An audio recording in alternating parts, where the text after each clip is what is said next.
folks, Crazy Marty here. We're driving along out of Boca Chica, Texas, and I thought I'd try to do a review of the disc brakes that I put on my trailer. I've got the Hydrostar disc brakes on there, which are basically Kodiak disc brakes, and a Hydrostar booster. If you saw the video that shows all the problems that I had with the getting the parts, then yeah, you probably want to know how everything worked out. Well, the difference between having electric drum brakes and having the hydraulic disc brakes, the electric over hydraulic disc brakes, is day and night. I mean, it is day and night. You hit the brakes, and this thing, you're coming to a stop.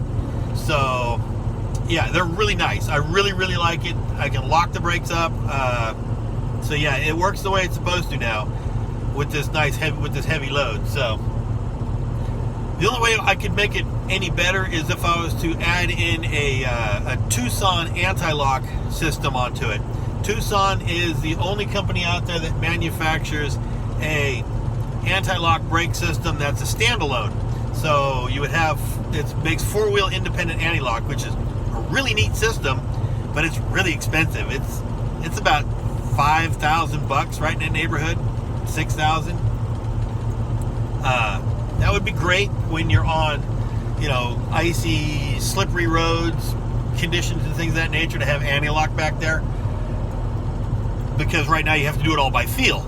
The one thing I don't like is the way that my Tecumseh P3 controller, I think it is, or Tecumseh, Tecumseh,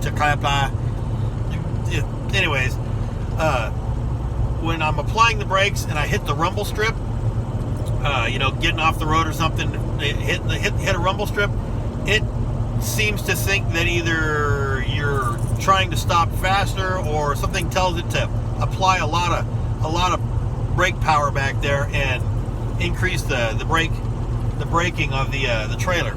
So you have to be prepared for that when that happens. It can be a surprise the first time. Believe me, it was a surprise the very first time it happened to me. I hit the brakes and went across as I was hitting the brakes and going across the rumble strip to pull over to the side of the road. All of a sudden, whoa! I'm like, man, what happened? That's when I realized, yeah, it does it every time. So, or if you hit the brakes and you hit a big bump, it'll think that you're wanting to add in a lot of braking force. So you have to be ready for that, especially if it was snowing or icy roads. Then that could be a major problem really quick. But now that I know it does it, it's there.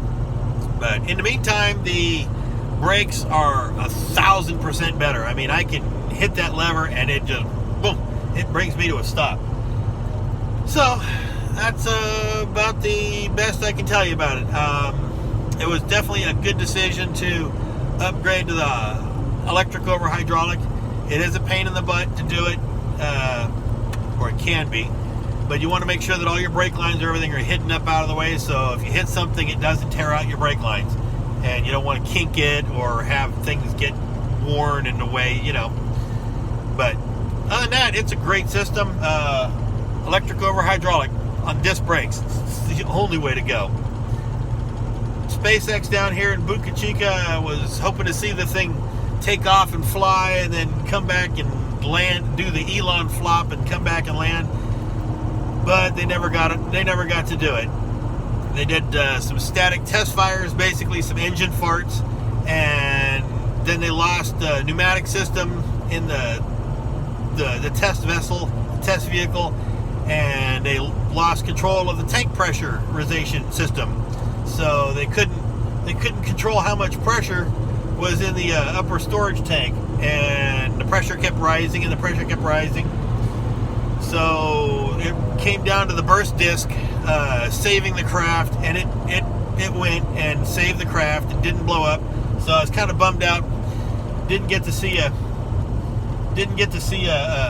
explosion or a rocket fly. So I was hoping for one of the two, and didn't get to see either one. Kind of a bummer, but that's rocket watching. The weather down here, it was a beautiful 86 degrees in the daytime, maybe down to about 74 at night, with 87% humidity. It's like, rah.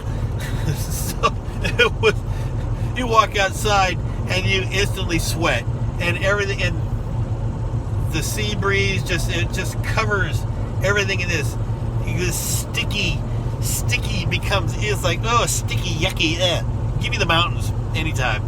But at some point I'll get to come down here and see a rocket launch, or out to Florida and see my rocket launch that I want to see.